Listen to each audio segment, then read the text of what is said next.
Hi, my name's Meg Perrin, and I've been going to River Glen now for a little over 4 years. So my husband and I were pregnant with our third child, and he was born and he had some medical issues. I had to stay there in Madison while my husband was back home working. We were already struggling in our marriage, and then you add something like that on top of it. It was just a tough time.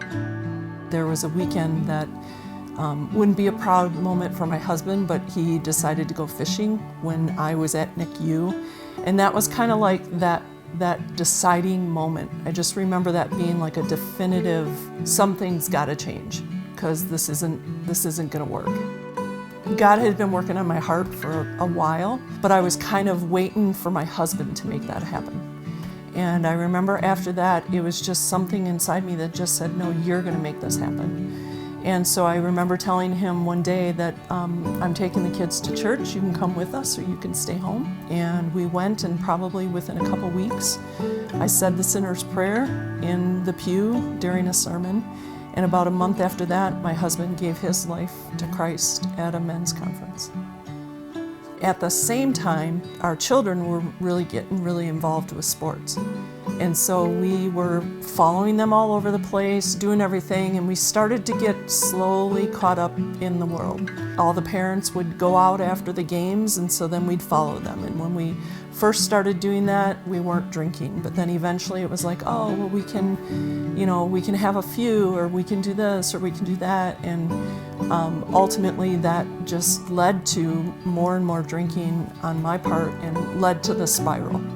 I started to really notice that there was a difference between the way I was drinking and the way people around me were drinking. And it really started to bother me, and I started feeling like, okay, this is a problem for me, but I didn't want to admit it. Like, I didn't want to give it up. I didn't want to stop. I remember one day when my kids started to say something about my drinking at home is when I started to try to hide it. It was pretty much daily trips to the bar, and had a lot of stress at work. It's what I was doing to numb myself, and instead of chasing after God, I was chasing after alcohol, and I wasn't a mom anymore.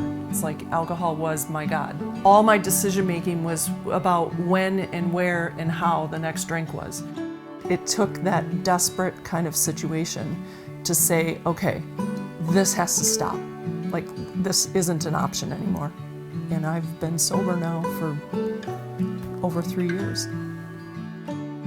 One of the verses I wanted to share is in James 1. And this is the epitome of really what I was experiencing. And it was, no one undergoing a trial should say, I am being tempted by God, for God is not tempted by evil, and he himself doesn't tempt anyone. But each person is tempted when he is drawn away and enticed by his own evil desires. Then after desire has conceived, it gives birth to sin. And when sin is fully grown, it gives birth to death. That's exactly what I experienced in my choices. What are you up to? What are you doing right now? I've been nonstop doing stuff. I just finished up the class.